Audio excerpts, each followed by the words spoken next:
Hello there, this is Krystal, and you're listening to the Krystal Archive podcast.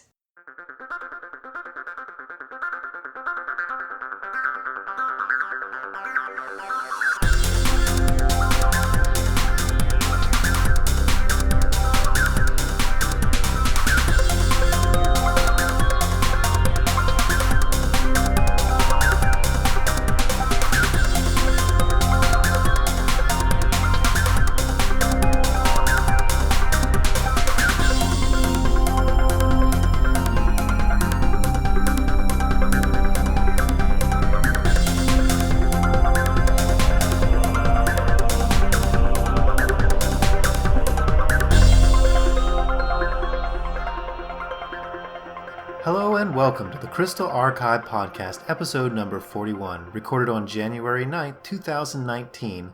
I'm your host, Mr. Krystal, and thank you for joining me on this, our Year in Review 2018 podcast.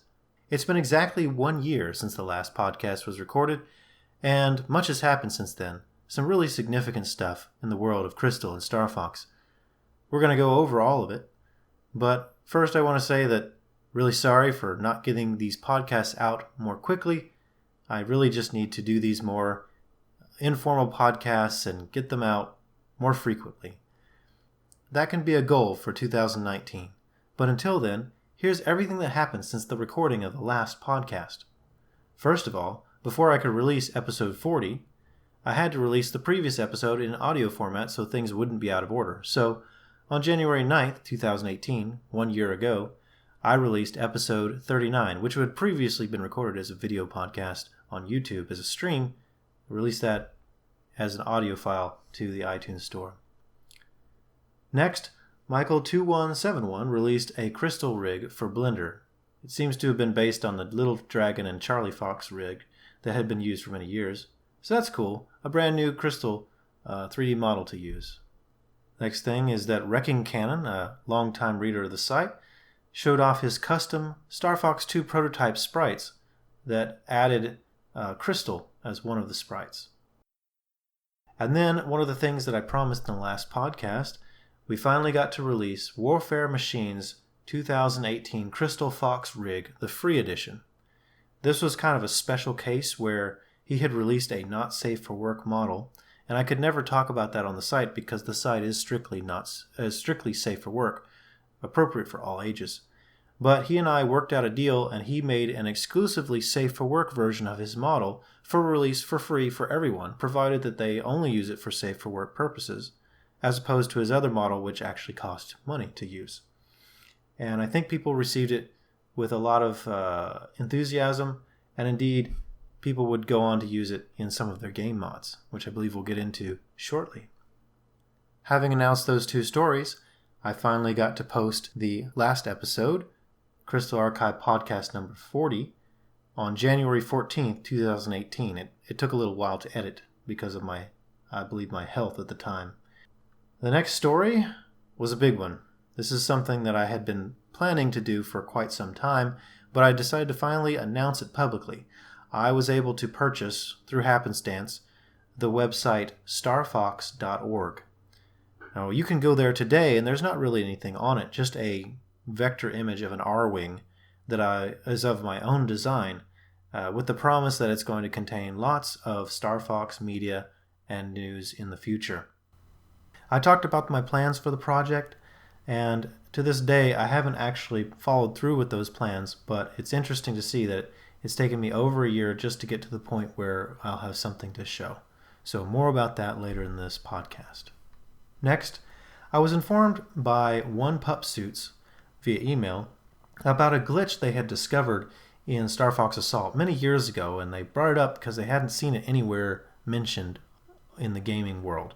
And I tried it out and found out more about it, so I actually made a video of this glitch that they'd found, detailing how to activate it and what caused it, and using the very high resolutions capable by the allowable by the Dolphin emulator to show it in high detail, even though it's a level of detail, low resolution glitch. You can see it in high definition because the emulator can really zoom way in on things.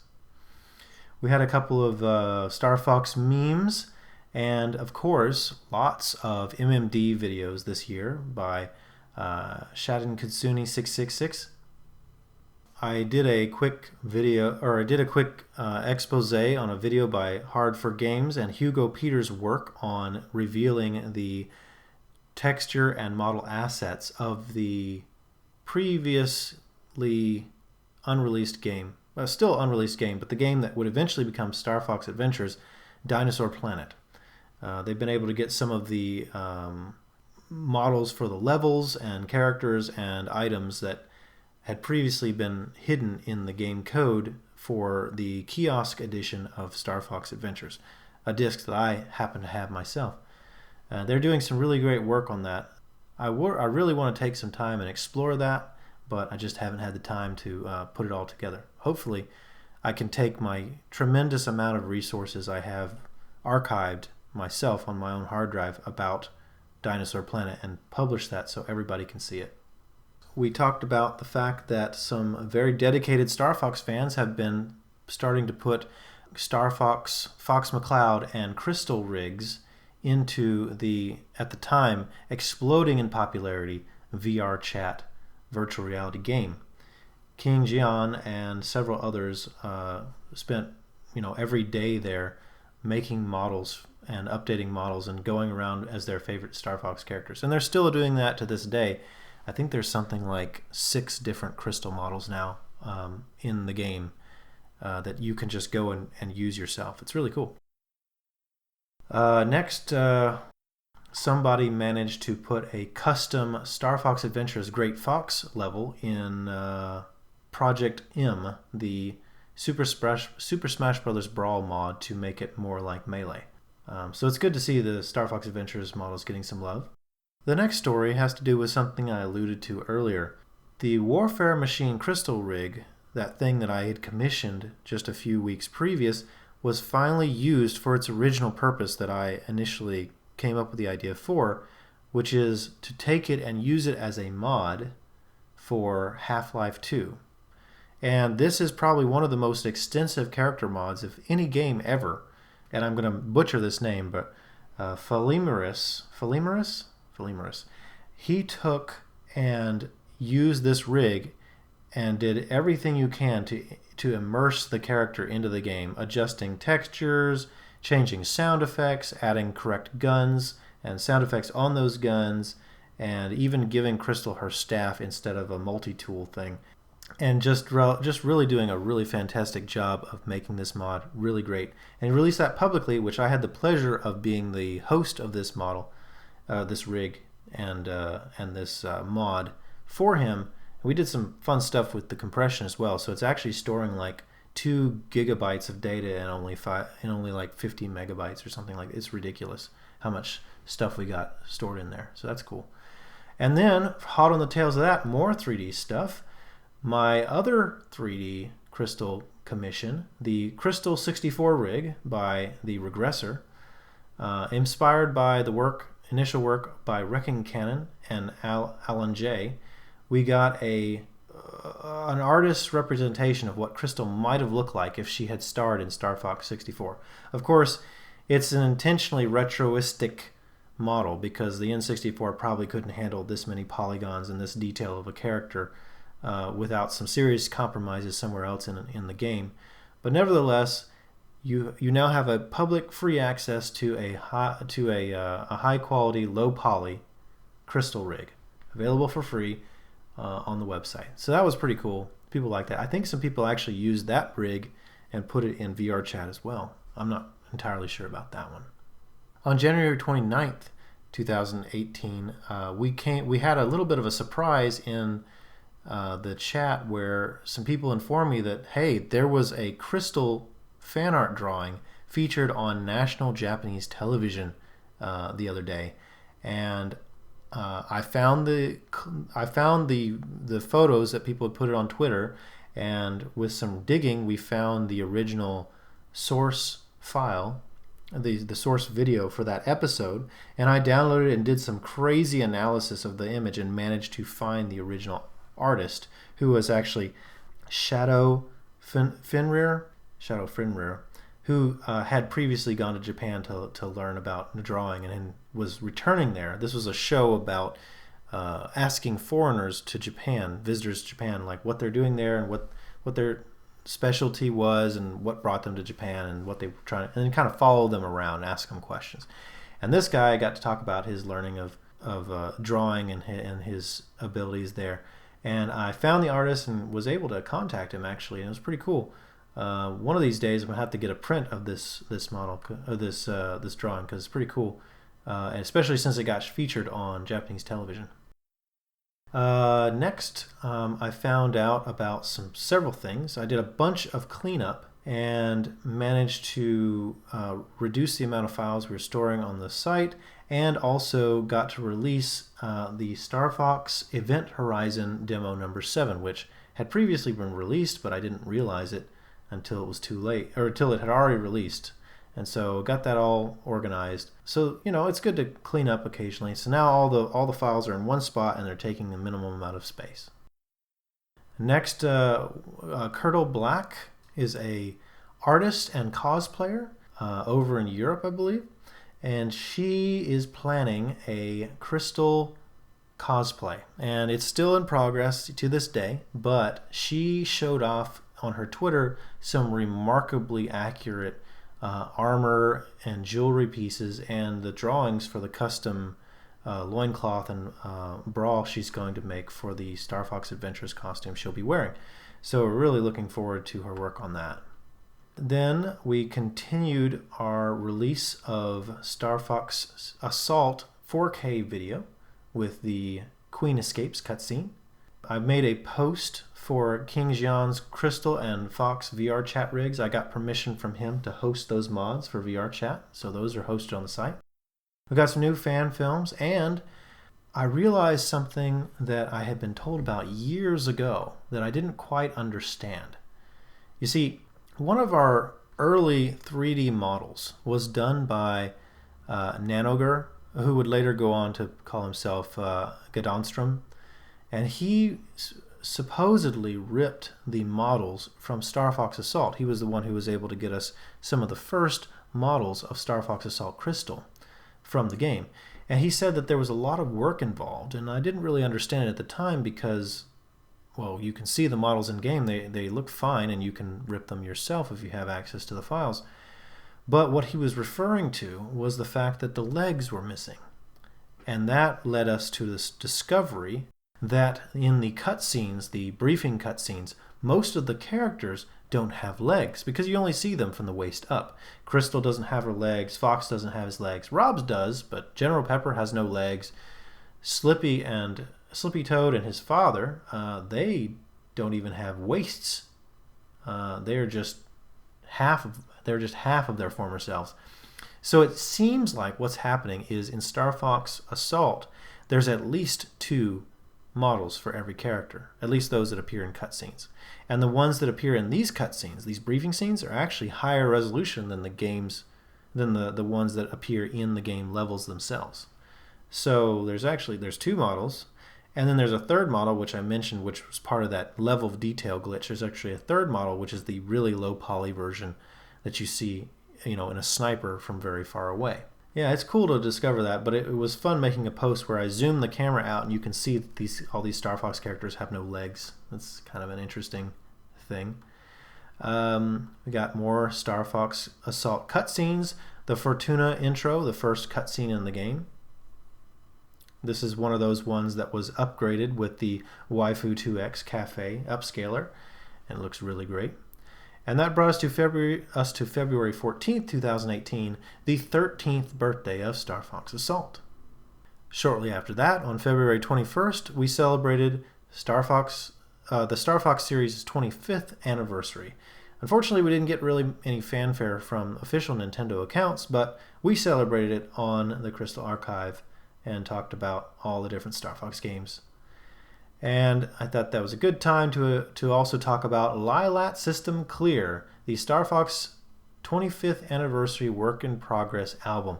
This is going to be an album that is going to showcase music from all across the entire spectrum of Star Fox games.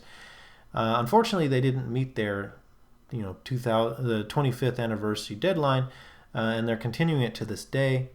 So they're not really sure when they're going to release it. They may be releasing it soon, actually. I heard some recent news about that. I'll have to check and see how they're doing on it. But probably sometime early in 2019, we're going to get to see this expansive Star Fox fan album. Also, I should mention that Krystal has at least one song dedicated to her on this album.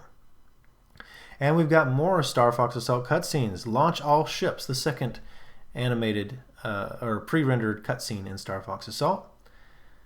Then I had to unfortunately announce that I was going to be taking a break from the Krystal Archive due to some health conditions. So I had to slow down on that. I kept working on the Discord channel though, and that still kept going daily. I kept an eye there. And that's when we got our next big news. In a surprise announcement at the end of the March 8th Nintendo Direct, they showed off the first footage from a game that would become known as Super Smash Bros. Ultimate. They showed it by showing the Smash Bros. Symbol in the eye of an Inkling, right after talking about all these new features coming to Splatoon 2, I believe. And the speculation began. What characters are going to get in? We, of course, hope for Krystal, but that would be a discussion that would last almost a year. And then, with much sadness, on March 10th, I had to announce that the Krystal Lovers Association was finally officially shutting down on March 16th. It actually had launched before Star Fox Adventures was released because there was some pre-existing news coverage about Krystal, the cat-like fox in Dinosaur Planet. And if I remember correctly, the Krystal Lovers Association actually launched before the game came out. So that's really significant. It predates the Krystal Archive by several years. But after many years, they're finally shutting it down because it has been basically in archive mode for years and not much conversation really happened there anymore. Most people don't use forums anymore. They've moved on to places like Discord and chats and Facebook and all these other social things. So the history of boards has shut down forever. And I was quite sad to see it go. It was something that kind of inspired me to work on the Krystal Archive initially. And I still have contact with the administrator, Eggman. There may be some historical content on there, hidden in the archives on that page that's no longer available on the internet. And I've talked to him and asked him, is it possible for me to get a copy of the database, for historical reasons, in case there's some data about some historical event I want to check back on to see who did what, when, and whatever. And he's agreed that he probably will give it to me at some point, so I need to remember to ask him about that. Next was, of course, my favorite holiday of the year, April 1st, 2018, where I talked about Nintendo's planned Star Fox VR experience at the upcoming Super Nintendo World, which is Nintendo's upcoming theme park. As with any good prank, it's got elements of truth in it. Yes, there is going to be a Nintendo theme park soon, and yes, Nintendo is looking into VR technology, and VR technology would certainly work really well in a amusement park environment where you have access to a large number of people's able to get access to this VR technology that would be kind of expensive to get by yourself on your own. And there's already a Nintendo VR experience. In Japan, you can actually play a version of Mario Kart that you play in VR. You're sitting in a cart and it's moving around, and you put on a VR headset, and that's how you see the game world. And you actually reach out and grab the items with your hands. It's pretty cool. So yeah, they were going to do, my joke was they were going to have a Star Fox Zero VR experience at this amusement park. That is completely made up. Still possible, but nothing official. Then we had a big rumor, and it's still kind of a big rumor today, that someone is working on a Star Fox racing game for the Nintendo Switch. This was to be basically in the spirit of F-Zero except that there's going to be a lot more emphasis on shooting enemies while you're racing. Now, of course, as a game developer and programmer myself, I know better than to just dismiss a game mechanic idea based on the description, because I've seen many times that something that's a seemingly dumb idea, or may actually be an actual dumb idea, but implemented very well, turns out to be a fantastic game anyway. So as ridiculous as a Star Fox racing game seems, or as much of a spin-off as it seems when we're severely lacking a mainline Star Fox experience, I wouldn't discount it. The rumor is that Retro Studios is actually working on this, but I'm not too sure about that.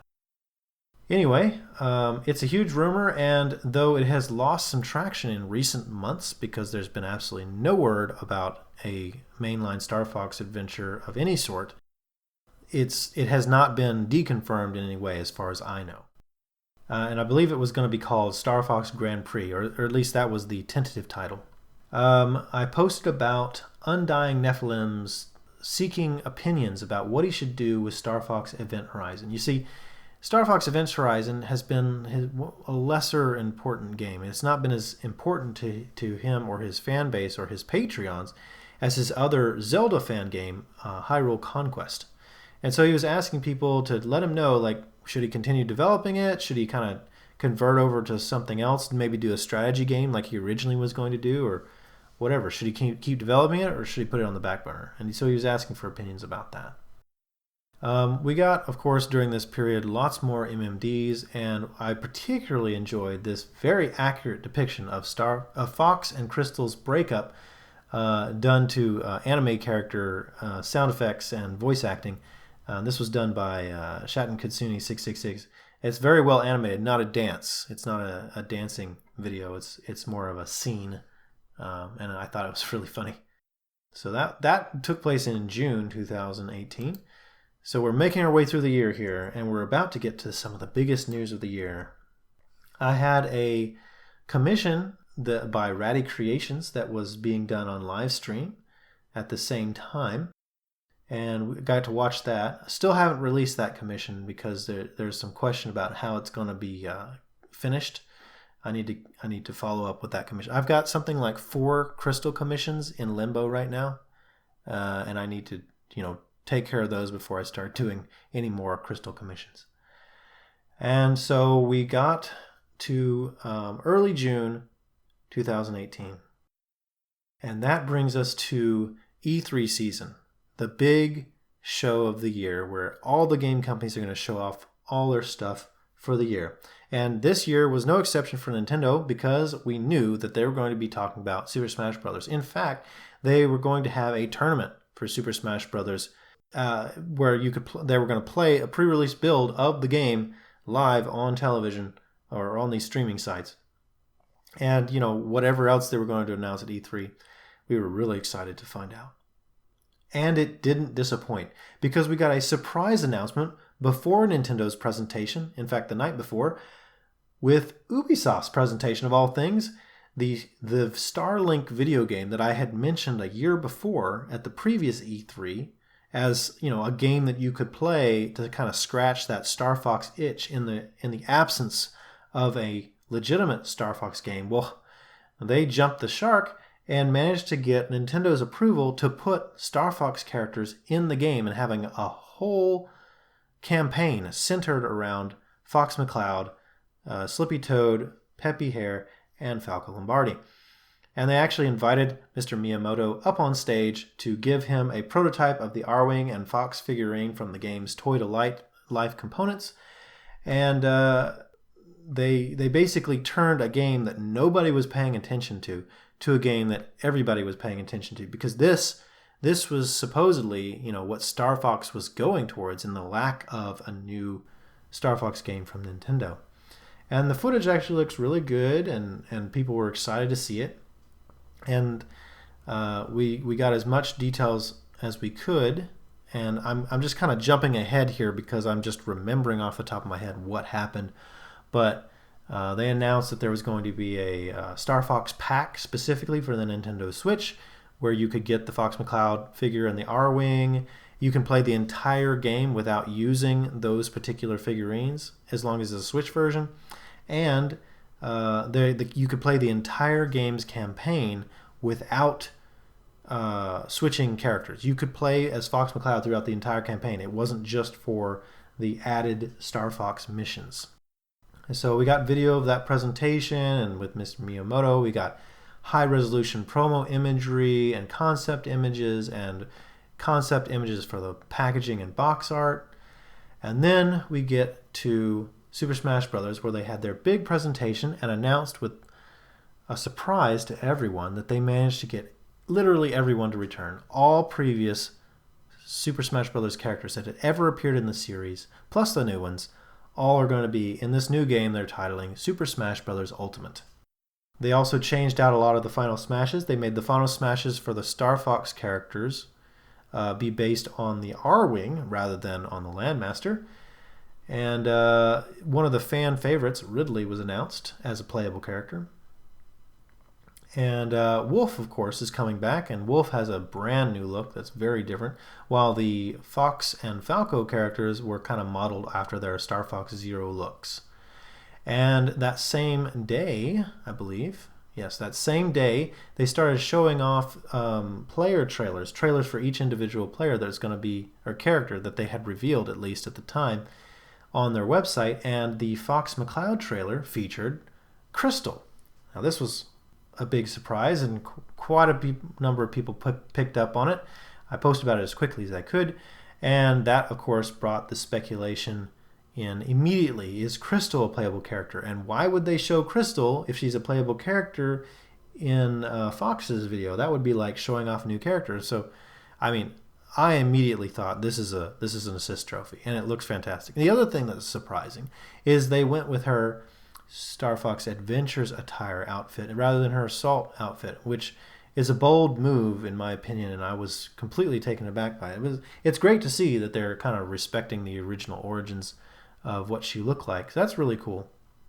And we got to see in that first trailer that while her model looks very much like it does in Star Fox Adventures, with just slightly updated textures, model, and quite a bit more updated detail elements, such as her individual jewelry. Her jewelry on her neck and her face are actually separate modeled parts. They're not just textures on the surface. And also they completely redid her staff to be much more accurate to the promo images from the original Adventures promo images, rather than based on the game Star Fox Adventures models. The game models in that game are actually really low resolution and actually pretty bad to use for references for something compared to the promo images. So right there, we get Krystal in Smash, kind of, sort of. So that's cool. Krystal's confirmed in Smash, but she's an assist trophy. Oh well. So that same day, just a few hours later, we got to see some footage of Krystal as an assist trophy, confirming that yes, she's an assist trophy, not a playable character, which was speculated for a couple of hours by the fans. We got to see the footage of what she plays like, and she plays by almost being like a real fighter. She jumps around, she runs around, she attacks the character by hitting them with her staff or shooting them with an ice blast from the staff. And she appears to be using voice clips from Star Fox Assault. They're the same clips from Assault. They're just slightly tweaked, so maybe they're like different variations on stuff she said that they didn't use in the Assault game, but they still had records of it from when they recorded Alesia Glidewell's lines. So they ended up showing her more. We also got to see more footage of Fox in Starlink by various people, including Nintendo's Treehouse and IGN. I reached out to both Krystal voice actresses, Estelle Ellis and Alesia Glidewell, to ask them if they had specifically voiced Krystal as an assist trophy in Super Smash Bros. Ultimate, and they both said no.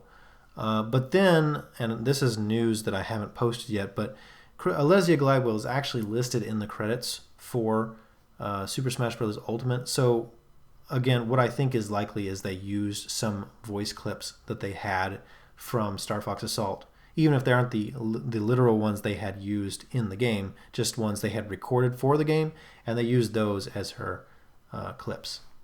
So then we got Zero, who Zero was the winner of that Super Smash Bros. Ultimate Invitational by Nintendo that day, that E3.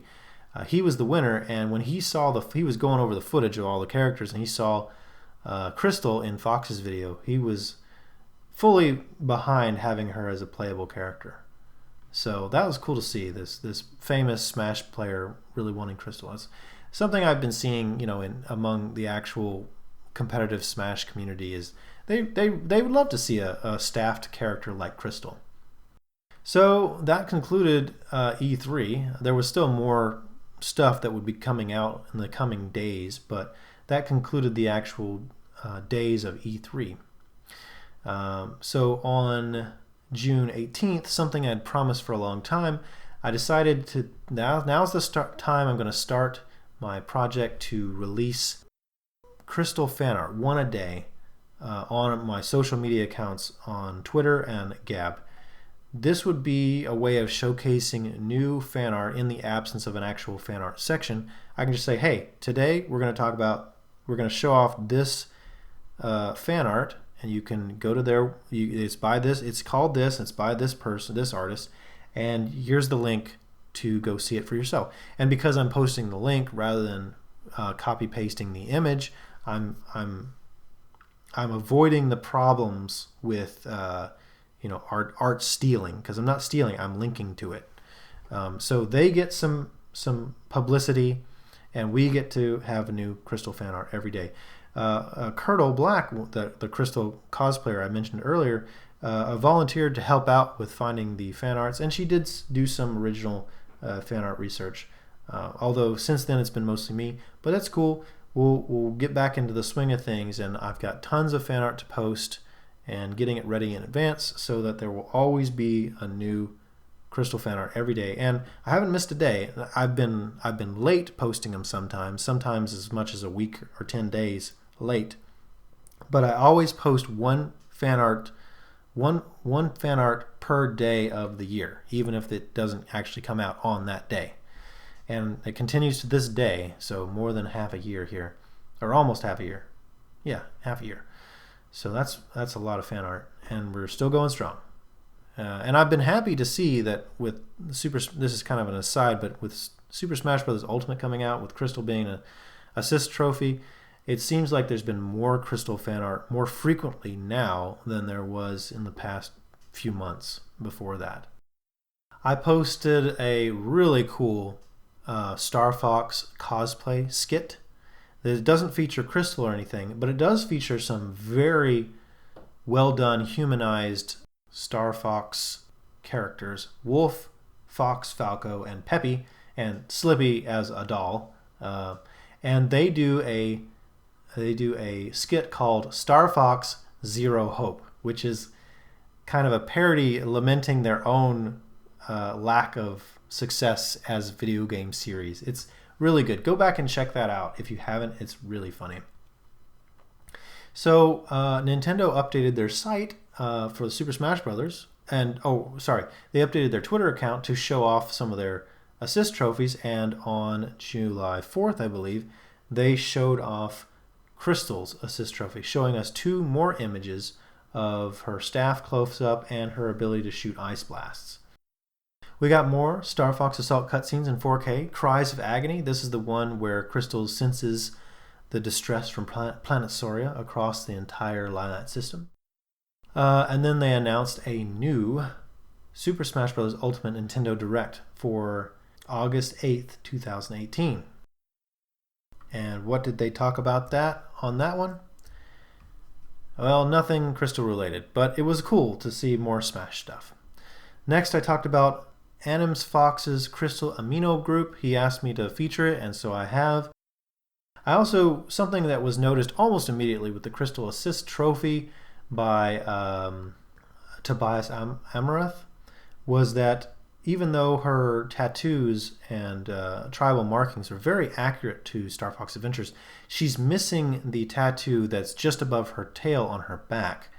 You know, you'd be forgiven for missing. A lot of people did. And you might say, well, they removed it because it's a tramp stamp. But the problem is that back in 2002, the term tramp stamp really didn't exist yet. Believe it or not, Krystal predates that term in popular usage. There were a few people getting tattoos there, but it didn't have its connotation back then. We also got to see some new new photos of Krystal as an assist trophy.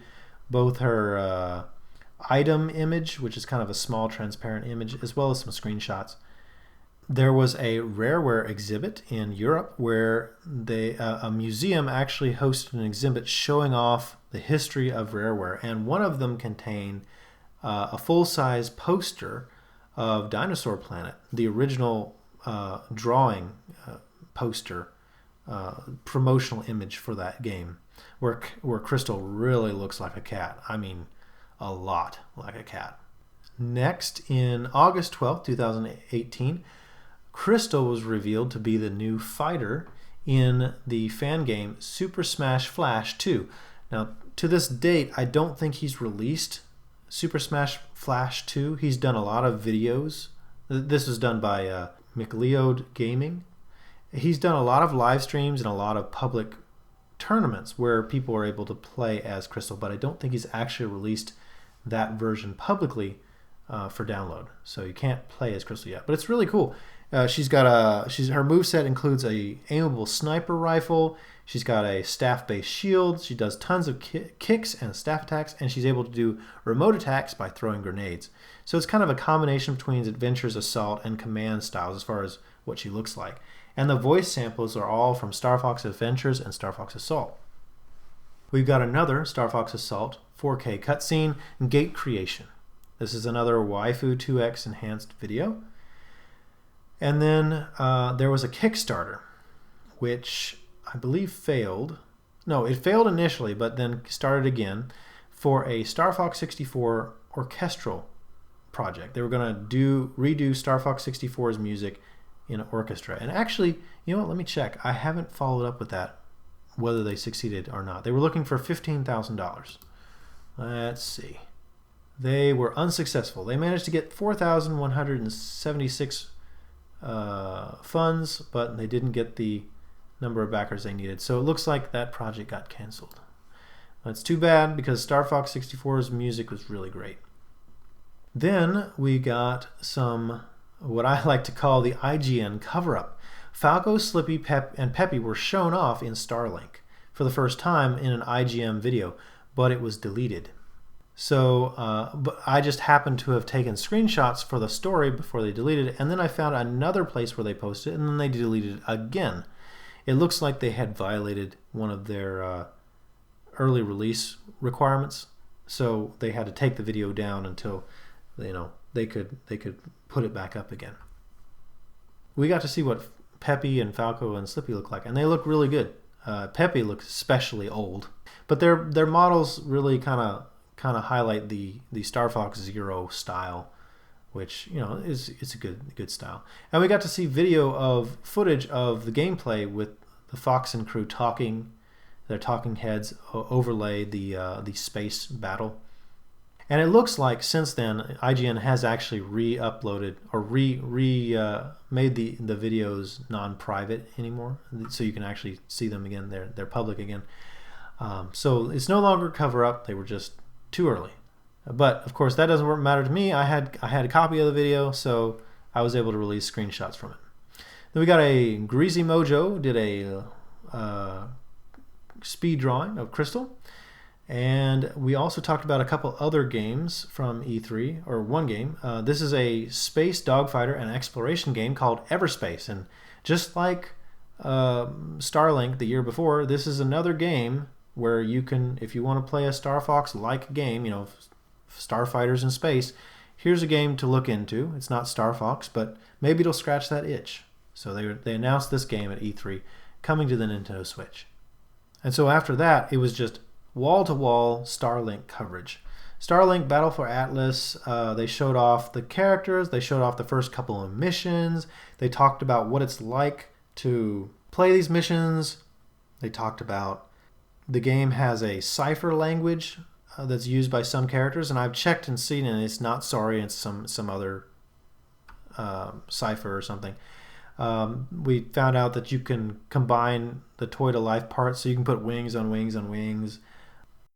They talked about how the collaboration between Nintendo and Starlink happened and what they were able to do. And they were really excited to get the Star Fox characters. And so they actually did it. They put Fox McCloud in the game, hoping Nintendo would approve the idea, and they could always remove it later. And Nintendo actually liked it. They're going to do a barrel roll in the game. We find out that the main reason they're in the Starlink universe is they're in pursuit of Wolf O'Donnell. And also, we verbally confirm that Fox McCloud's homeworld is Papetoon, however you pronounce that. He actually says it in one of the cutscenes. So that's pretty cool. We had another Nintendo Direct, and we watched it together. And that Nintendo Direct talked about Starlink, and they showed off Starlink, and they showed off a trailer for Wolf, where it shows one of Wolf's cutscenes. And Wolf is acting like just really amazing. Like his acting is great. He's actually kind of intimidating, which is what your villain should be. So it was exciting to see him get some love. Still no mention of Krystal in the game yet. So all we know is the Star Fox 64 characters and Wolf, possibly more, but no one knew at that point.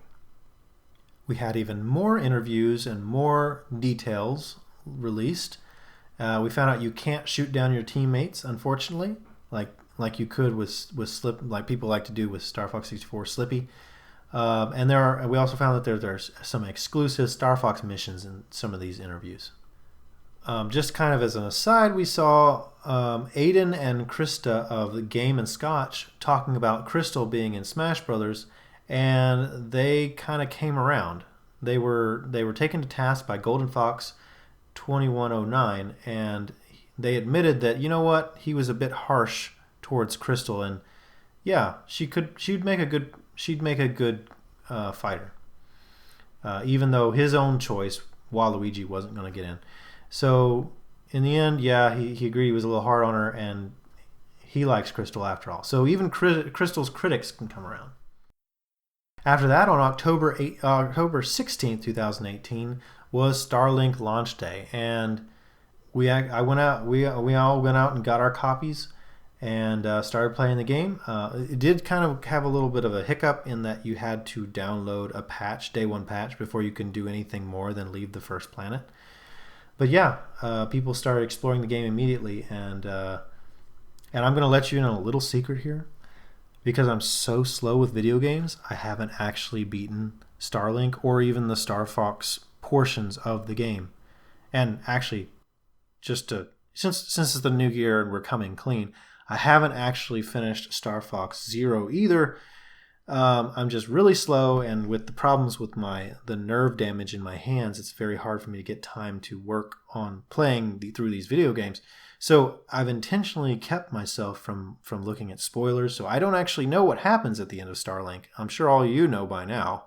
And same with Star Fox Zero, although it's kind of a Star Fox 64 clones. I know there's some differences with both the end levels and cutscenes and how they deliver that and what actual mechanics you'd use in later levels.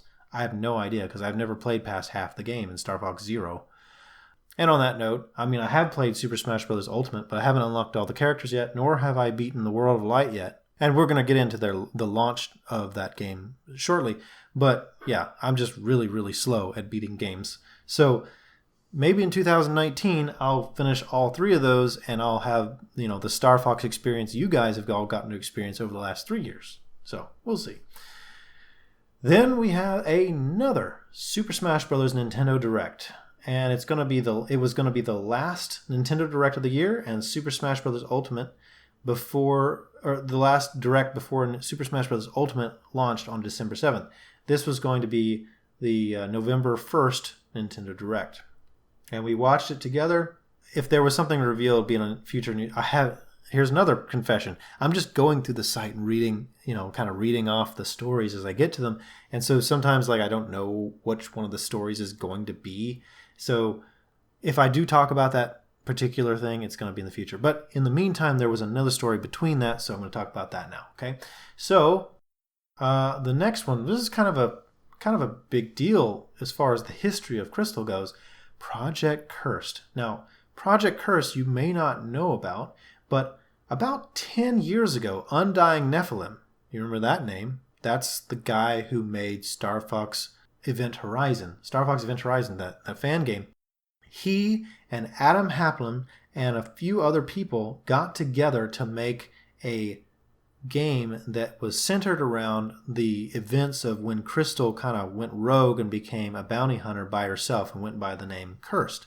And they thought, as teenagers that they were at the time, they're like, wow, that's really cool. Of course, it was super cringy and edgy that we know now, but back then they're like, wow, this is cool, like let's explore like what that character is about. We'll make like a first-person shooter, and like it'll be an adventure game, and you'll get to like go to all these other planets that you've never seen in the Lilat system before, and you'll play as Cursed, and it's going to be great. And it's going to be this huge game project, okay? I actually got involved in this too. I was the one who helped promote the project. I was the one who was able to release the trailer for them publicly for the first time. I was their announcement people. I've submitted voice acting clips for some of the characters that I thought I could do at the time. In retrospect, I'm a horrible voice actor, okay? I think I even like provided my server as the repository where they could store their source code, although they never actually used it to store any source code. But what happened was, so getting back to that, the Undying Nephilim does podcasts now, and his third episode, the Nephi podcast, he talked about the Cursed project, and where he talked about his history with this project and how it came about, how it was run internally, and how it quickly became a dumpster fire. Basically, it was a dumpster fire. Nobody involved really knew what they were doing. Now, it's interesting that Undying Nephilim would go on to become a quite accomplished video game producer. He actually worked in the industry about the same time I did, and he's gone on to work on these fan projects full time. And he's a great programmer as far as I can tell, as well as an accomplished 3D modeler and animator. So good for him. This was his first real project. And at the time, even the time when they released the trailer, they were all super pumped about it. But the cracks were starting to appear, and the project slowly fell apart because there was literally no one on the team that really knew what they were doing at the time. And about the only good thing that came out of it was the soundtrack, which was actually mostly completed, or at least the initial version of it was. And Undying Nephilim talked about this on the podcast, and he lamented the fact that the trailer had been lost to history. He couldn't find it anywhere. All the people who might have had it had disappeared, and the original place where it had been hosted was taken down a long time ago. And the original site was taken down as well. So there's virtually nothing left, except that the Krystal Archive has been around for more than 10 years. And I was involved in the project, and as a matter of course, I copied everything that I had. And as a result, I did have a copy of that trailer. And I had copies of some voice acting clips that he had sent me, and a bunch of data, including concept imagery, my own voice acting clips. I told Undying Nephilim about this. I haven't actually released it yet, but the plan is in 2019 I'm going to release this stuff. And it's going to be great because I'm going to get the soundtrack all nice and fancy and post it. So you can download the soundtrack. You'll be able to watch that horrible, horrible trailer. Still working on putting it all together, but I do have all the files. I just got to put it all together and get the soundtrack organized for release, and then I should be able to post it. And by the way, I wanted to mention about the trailer. When I was posting about this, they said, "Okay, dude, the trailer is going to come out in a couple days, and we want you to promote it on the site." I was like, "Yeah, let's do this."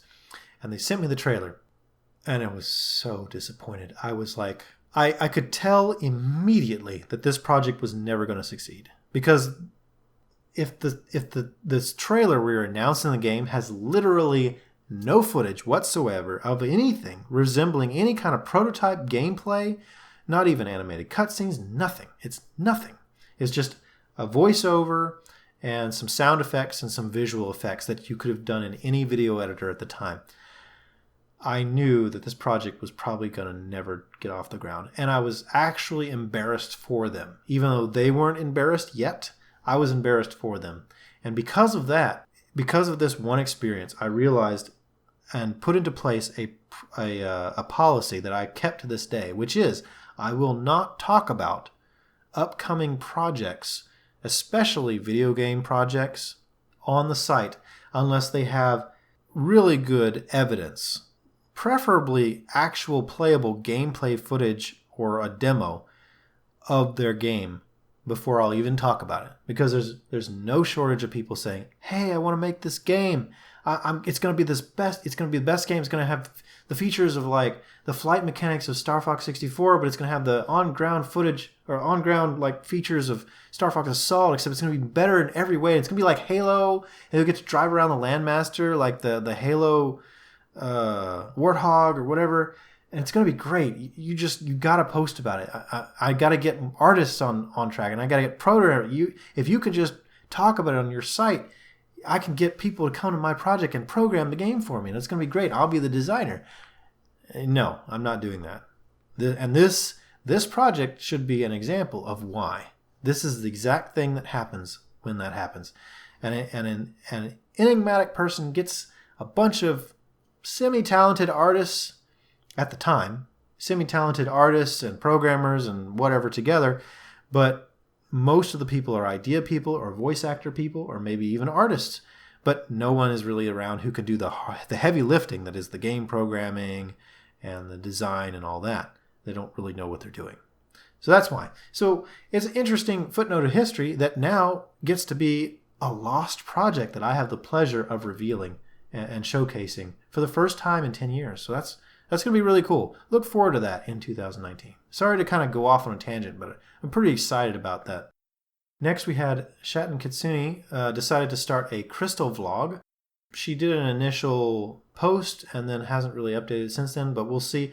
But because she is an MMD animator, she plans to do animations, and since she's a girl, presumably she'd be able to do the voice acting of Krystal herself. That's at least her plan. So we'll see if she does more with that this year. Hopefully we'll get to see some animations like that soon. I also posted some original Krystal fan music by ZT Parafipat. ZT Parafipat. I can't pronounce your name. Sorry about that. I'm terrible with names. But anyway, he produced some electronic music that is inspired by Krystal. It's not really based on her existing themes, but, you know, she's an inspiration to it. So, hey, it's good enough for me. I posted it on the Krystal Archive. Now, this brought us to around Thanksgiving 2018. And I wished everyone a happy Thanksgiving. We got two great things to be thankful for in 2018. Krystal as a character in Super Smash Bros. Ultimate, as well as, you know, other Star Fox representation in Super Smash Bros. Ultimate. We got our Wolf back. We got, you know, not Landmaster Final Smashes. And we got brand new redesigns of Fox and Falco. And we got Starlink, Battle for Atlas, which is basically the Star Fox game that we never got from Nintendo. While it's certainly no Star Fox game in a traditional sense, it is certainly, it's the closest thing we've seen for a long time. Next, I posted about an interesting Easter egg that was found in Serious Sam 3. You see, Serious Sam 3 has some hidden areas where the developers each developer in the game was allowed to have a wanted poster where they could say whatever they wanted. And there's one guy who worked on this game and a few other games who is kind of famous for his liking Krystal. So he put his name on his wanted poster saying, "Anton Mischievous Marinov, furry for Krystal since 2010. And we found out about this because Golden Fox 51 was modding the game to put the Krystal model in the game as a playable character. And he found this thing. And so it was kind of like a double mod here because we got Furry for Krystal in the game itself and Krystal mods coming. So that's really cool. And I even got video footage to prove that it exists. And Vital actually mentioned that there may be some other games where he put this in. So I went and contacted the artist, this guy who put that in there, to see, if this was true, if he had some more stuff in there.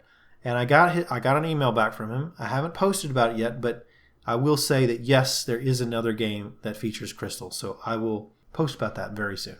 But yes, Krystal is an Easter egg in at least 2 games. Next, Soul Calibur 6 was released with a very, very detailed create a character mode, and several people got involved to create custom Krystal characters. I think I ended up finding 3 different Krystal character creations, custom crystals for that game. So check those out. One of them includes a video of how to create it.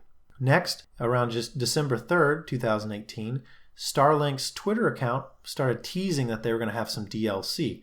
And at the time, it wasn't clear whether they're going to have new characters, new modes, new missions, new characters, or new enemies, or whatever, or if it was just like bug fixes or something like that. But they were teasing new stuff, so hopefully we'll get to see Krystal in a future update.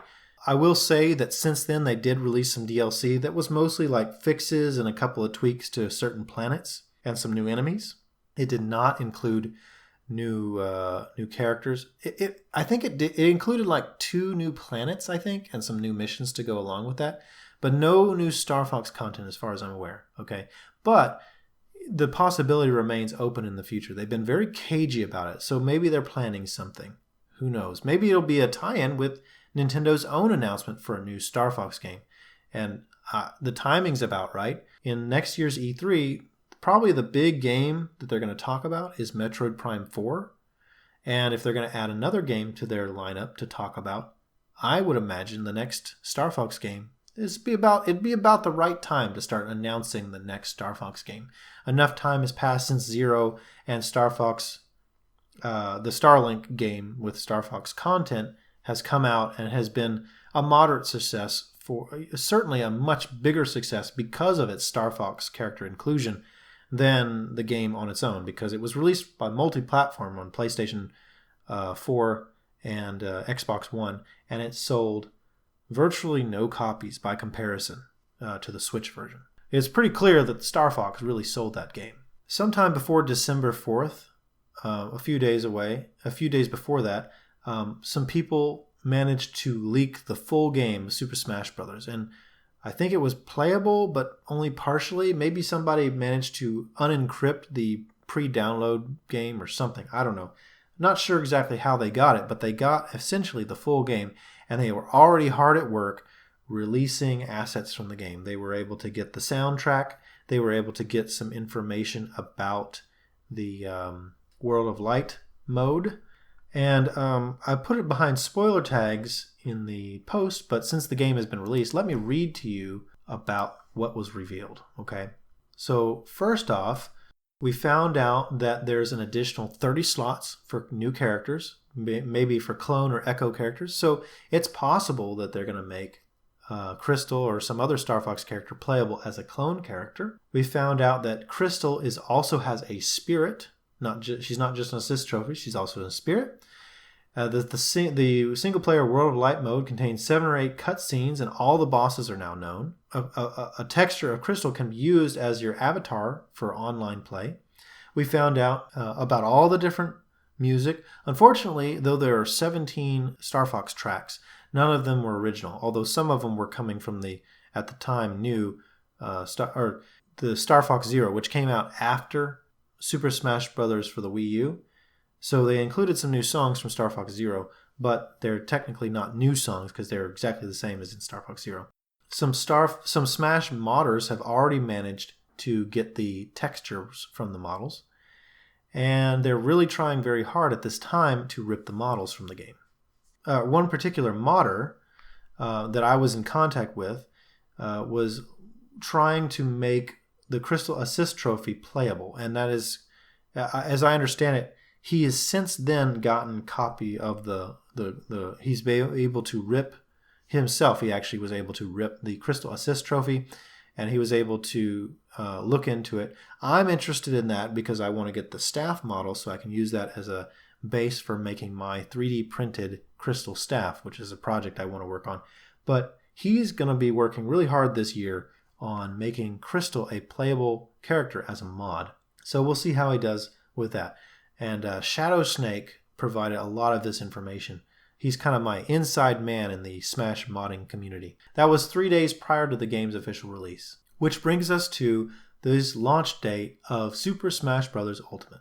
December 6, 2018. I went out and got the game on launch night, and we found out that there was going to be a live stream also for the Game Awards 2018, and Nintendo is always there, and they've always got cool stuff. And we watched the live stream, and they revealed on the live stream that there's going to be a new character, Joker, from the Persona 5 series. So the night of the release of Super Smash Bros. Ultimate, they show off another new character. So really the hype was at maximum pitch at this time. And I went out and got my game from GameStop and started playing it that night. And it was really good. And I found out that I'm way out of practice with Super Smash Bros. And that the World of Light mode is super duper hard. Although I think since then they've balanced the game a little bit, so it's not quite as hard. But I'm still working through that. As I mentioned, I'm really slow at games. Next, I posted about a San Andreas GTA mod, GTA San Andreas Krystal mod that was from a few years ago. YouTube user Haxy produced this, and he released both an adventure version and assault version of his Krystal mod for this game, and you can find the links to the downloads in his videos. He's got several gameplay videos for the mod. Something that I think I'd known about for a while, but I needed to post about, so this is just a good time to post about a new mod. So there you go. There's a new Krystal mod for that. Well, the next couple days, we found out some cool glitches about Super Smash Bros. Ultimate. Turns out if you use the fishing rod from Isabelle on an assist trophy at the same time as another Isabelle is doing the same thing, you can spawn infinite assist trophies. And so, of course, that means people did that with Krystal, and so you have dozens and dozens of Krystals running around and attacking at once. It's chaos, and that's not even the most chaotic thing. The most chaotic thing is probably when you summon infinite dragons from, I think it's Monster Hunter. Just absolute insanity. So as the game continued to be played, we finally found out several different ways to get the Krystal Spirit.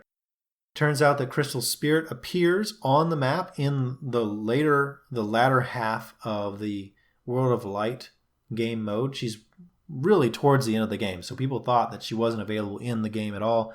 But no, she's there.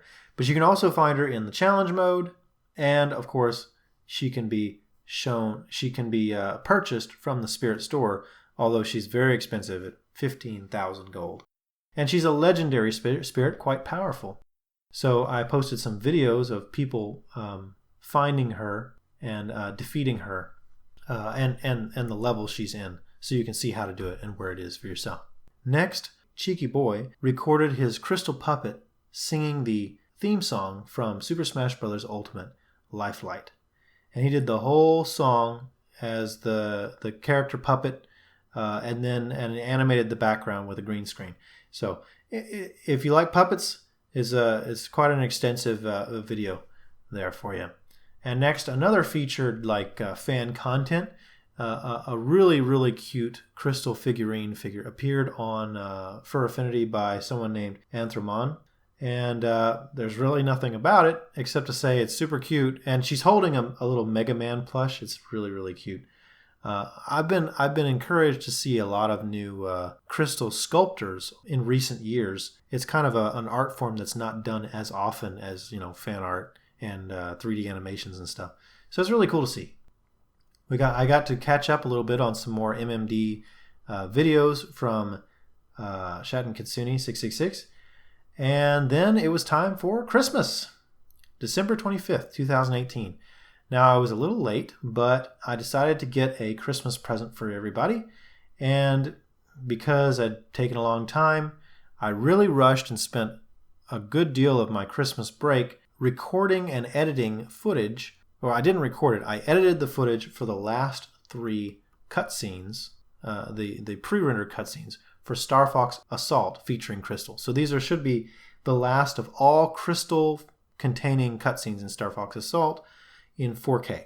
All the other cutscenes featuring Krystal were already released. Now, unfortunately, I was only able to do the 4K versions, so I did not have time to do the original resolution videos that actually have the subtitles. That's going to take another few hours to do, and so I just haven't done it yet. But I'll be doing those soon, and once that's done, I can update the site to have just the videos. I'll update the video section so that instead of looking at all the old videos that are low resolution videos, you'll get to see all the Krystal cutscenes in high definition on the site.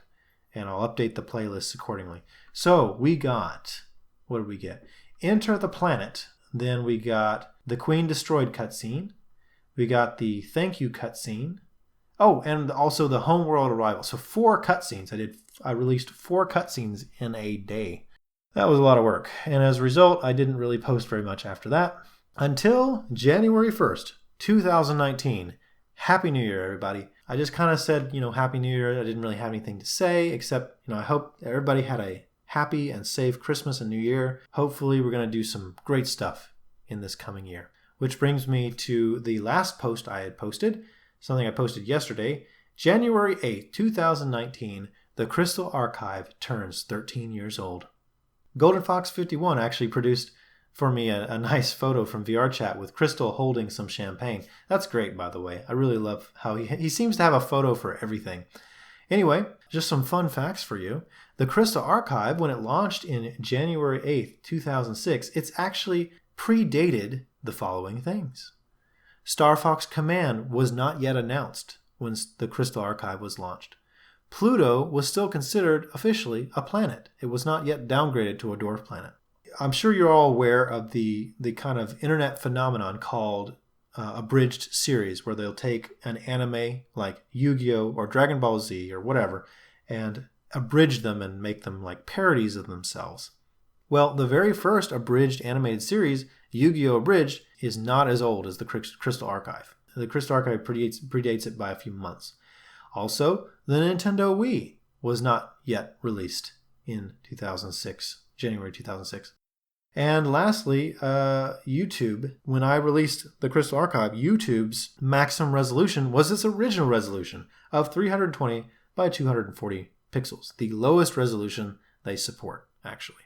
They might support lower resolution now for like mobile or whatever, but that's pretty much the lowest resolution ever. It's amazing that you could watch so much content back then, and it was revolutionary at the time. And now it's like, 240p, don't watch that. That's terrible.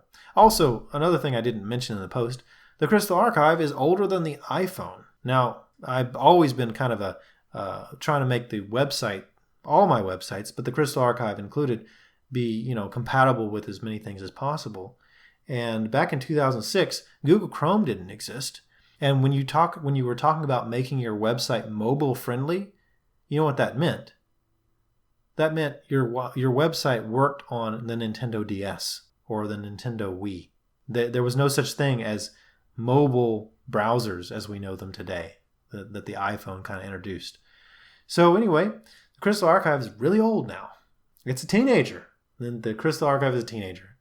And now that it's 13th year, this is going to be our luckiest year ever, I hope. That's been our year in review. Now, I went back and looked at the previous podcast from January 8th, 2018, and looked at like what I had said was going to be the future projects for the coming year, what I was going to plan to accomplish in 2018, or stuff I was expecting to happen in 2018.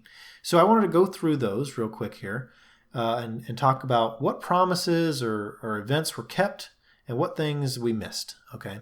First of all, back in 2018, Ayano was kind of suffering, and she had been in the hospital for a few months and was still recovering.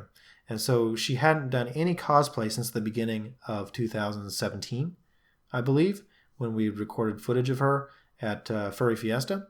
So she was still recovering and had hoped to get back into the cosplay practice in 2018.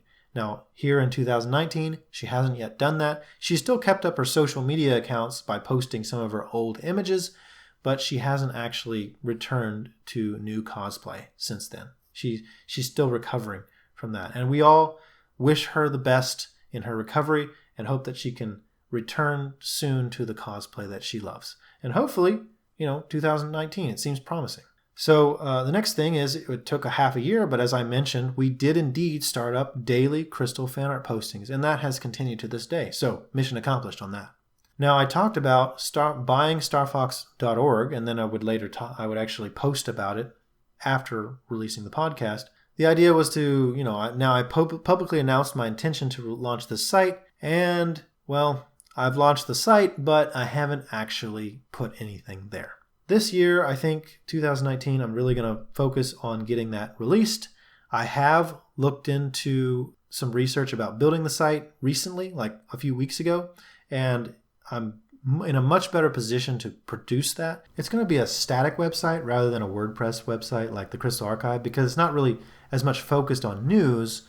It's going to have news, but it's not going to be like Star Fox news so much. It might have some really important Star Fox news, but less focused on fan creations like the Krystal Archive does. And as a result, there won't be as much need for comments. So it's going to be a more static site. It's going to be focused on releasing media and promotional images and stuff like that. And also, I have access now that I didn't have at the beginning of 2018 to all of my archived data. So I have much easier access to all my stuff that I had originally posted on Star Fox Online and other stuff that I never actually got to post.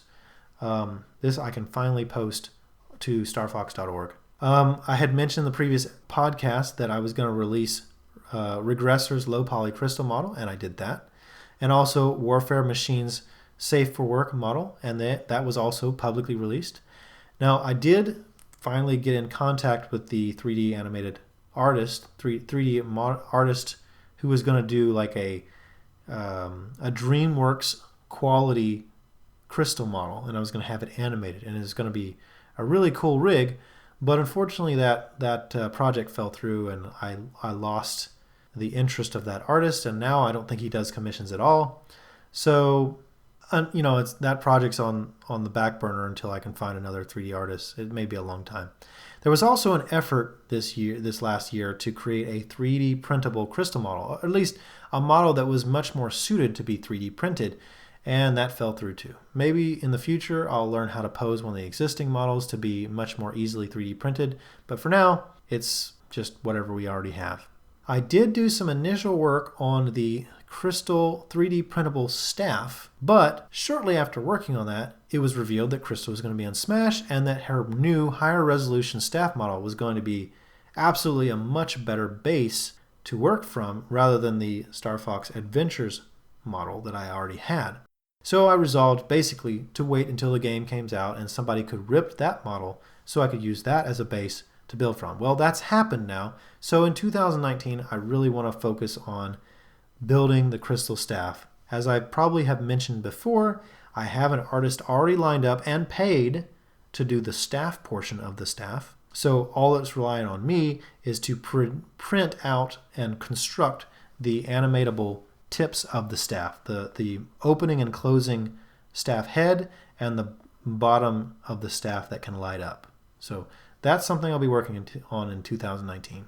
The other video projects that I mentioned at the end of the last podcast, those just haven't even been started. Like, I have a list, like they're on my to-do list, but I haven't even started on them. One of the other things is we mentioned that it was going to be the 25th anniversary of Star Fox, and indeed, I posted about it. We celebrated it, so mission accomplished on that. And lastly, I just, taken as a whole, I'd say about half of the project I mentioned in the last podcast a year ago actually got accomplished. And the other half basically didn't get accomplished at all. Very little work was done on those. So it's pretty good. 50% accuracy on a ambitious schedule, but I think we can do better. So with that, let's talk about what I plan for the major projects in 2019. I'm not going to really cover the new news since the last going forward into the next podcast, because I'm going to be posting those stories soon enough, okay? These are some of the bigger things that I want to release in 2019. So first and foremost, I got to launch starfox.org. officially. The big site, the actual site, not just a landing screen, something you can actually see and interact with. And for starters, I'd like to at least release the material that I already have. And that includes things like transferring over the StarFox command, all the words, because that fits better in a starfox.org context than in a Krystal context, and also update that site to be more modern. I want to re-release all of the existing official backups of official Nintendo Star Fox sites, like the Star Fox 64 website from Japan or America, the Star Fox Adventures Flash site, the Star Fox Assault site, Star Fox Command site, all the sites I can get a hold of. I'm going to make a copy of the official sites so that they won't be lost to history. Also, I've got all the voice acting from Star Fox Assault. It's pretty much done. I just got to release it. And the same thing, I do already have all the voice acting from Star Fox Adventures, so I can release that. I've got my own recording of the most complete Star Fox Adventures soundtrack that exists. You can post that. I also have copies of pretty much all the promotional material from every Star Fox related thing, be it Smash Brothers, Starlink, whatever, even Star Fox Zero, since 2008 to today. Every single official Nintendo released promotional material that's Star Fox related, I have it in full resolution. And I have lots of other stuff that, is from the past that I can get access to, at least from Assault. I might need some help with some of the other stuff, but I'm going to need to kind of tap into some of the historical Star Fox sites like rwinglanding.net and Star Fox Online, see what I can get as far as that goes. But basically, whatever I already have on hand, I want to put up there as quickly as I can.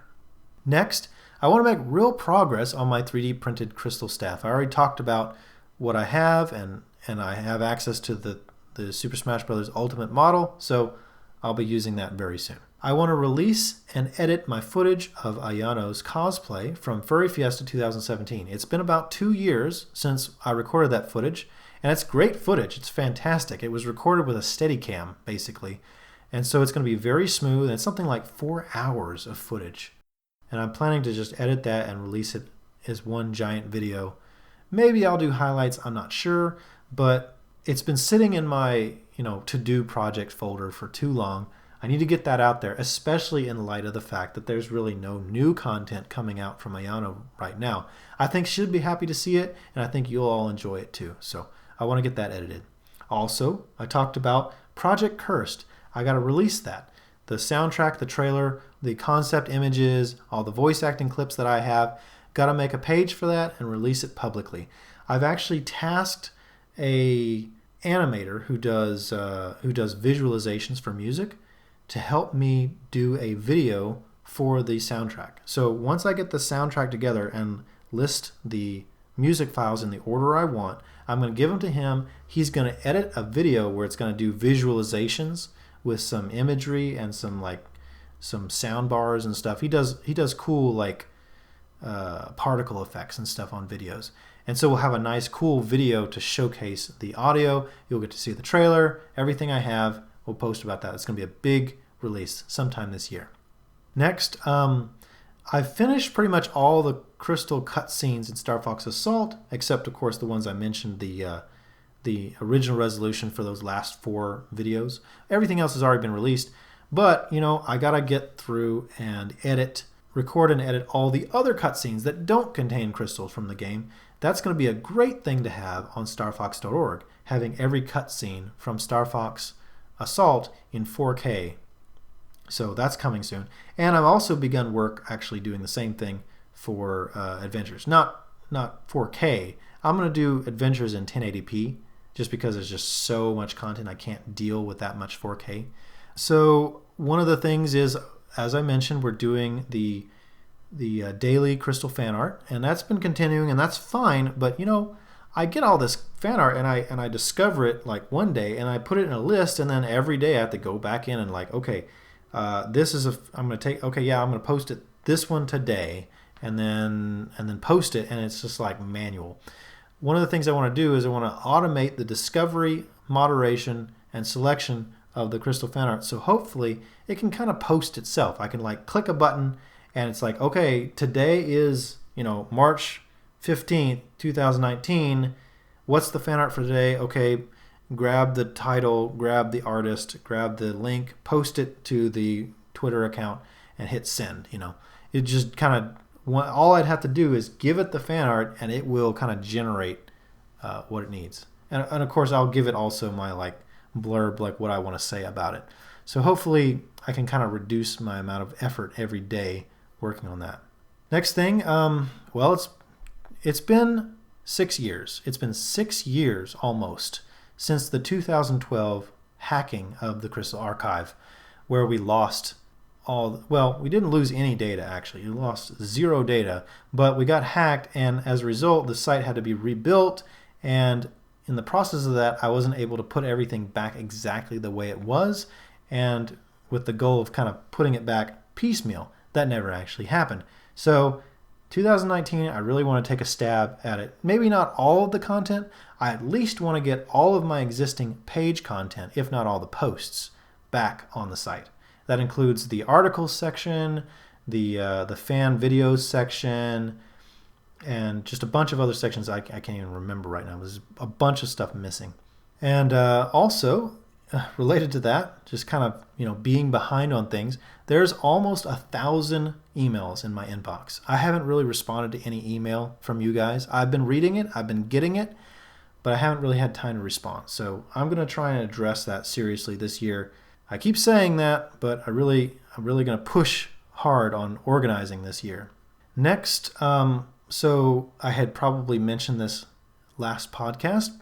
I definitely mentioned it last podcast, but the Miiverse shut down in late 2017, and it took with it hundreds and hundreds of Krystal fan arts that were done in that kind of small black and white style, and some color ones too. And I had, before they disappeared, I actually made a copy of as many Krystal posts as I could find, and I have them, and I've begun editing them for posting, but I haven't done it yet. It just is another thing that I need to finish up so I can post publicly. So you'll be able to very soon be seeing hundreds of new small Krystal fan arts that were originally on the Miiverse in their original form. You'll get to see them on the, like as if they were on a real page on the Miiverse, except it's not really Miiverse anymore.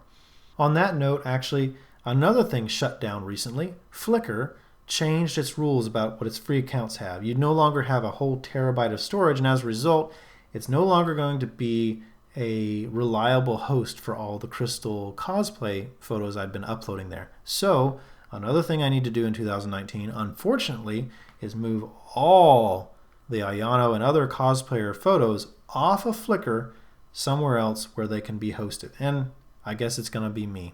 Actually, it's not going to be that bad, and here's why. You see, I switched, I think late 2017, I switched all of my large file hosting, all the videos and all the not the podcasts, maybe the podcasts, all the videos, all the game downloads, all the big files that you could download from the site, not the images, just the big files. I moved them all from where I had previously hosted them to a cloud storage provider called Backblaze. They provide currently some of the best storage per rate, like the best rate on storage. So it costs the least amount of money to store it and the least amount of money to transfer it over the internet to you guys. I got my bill a couple of months ago, my first bill for 6 months of coverage. And you know how much it cost? 53 cents. It cost 53 cents to store all like 20 gigabytes of stuff. And not just storing it, but transferring about 20 gigabytes of data per month. 53 cents, something like that. Is ridiculously small. Pennies, basically, per month. So it should be no problem to host all this. And not just that, but host all the other stuff I was going to host on starfox.org. I'll just host it there. And it'll be cheap. Even if people are downloading it every day, it'll still be relatively cheap. I mean, it'll cost money, but it won't cost enough to be a real burden. And that's the benefit, is I'll be able to reduce my server costs significantly and not worry about where these are. So I'll be moving all the cosplay photos that I have permission to post into their own page somewhere, hosted myself rather than on Flickr. It's a shame that these days these online social services like Flickr and Twitter and stuff, they're so unreliable. They'll just change their rules willy-nilly because you're not paying them. There's no contract. As a result, they can change the rules anytime they want, and you can't do anything about it.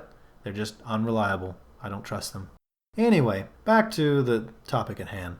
The last thing I want to talk about is that I got Krystal Black, the cosplayer I had mentioned previously.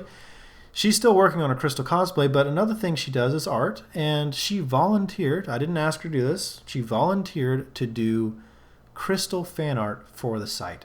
And what that means is basically she's going to draw a different chibi image of Krystal for each section of the site. So, for example, the audio section of the site is going to have a picture of Krystal wearing headphones, listening to music, and then like for the fan fiction section, it'll be Krystal sitting there reading like a book, or Krystal watching a video for the video section or whatever, doing 3D, a polygonal kawaii chibi Krystal for the 3D section, whatever. Fan games, she'll be playing games, whatever we want to do. She's still deciding on that, but she's starting to work on that project now as of like 2 days ago. So hopefully I'll be able to start slowly as I'm adding these sections back to the site, I'm going to start slowly adjusting and modernizing the site some more to make it nicer and cleaner and smaller and use less resources. So that's another thing I want to do this year. There you go. You've got my list of things I'd like to accomplish in 2019. Now, I want to point out that there won't be very many updates to the site or these projects in the coming month or so, because in real life, I'm not really going to get into it, but I think the most number of things that can happen are about to happen. I'm being very ambitious here. Don't expect a lot of updates to the site or to these projects in the next month or so, because I'm going to be super, super busy with more than you can imagine. Okay. But after that, I don't plan to do very much other than these projects. I don't plan to do a lot of travel. I don't plan to do a lot of other projects outside of this. I want to try and get things done. That's going to be the theme for 2019. Get it done. Okay. And with that, like last time, with that 1,000 emails in my inbox, I haven't really had time to go through and look for questions and comments. So we'll have to get to that when we have to get to that. I have no questions or comments to read here this time. So instead, let me just end it here by saying thank you for listening. If you have any questions or comments, you can always email me at mrkrystal@gmail.com. And of course, always visit the site crystalarchive.com for the latest that I have to update you with. Anyway, thank you for listening. I'm Mr. Krystal. This has been the first podcast, hopefully of many in 2019, and we'll see you next time.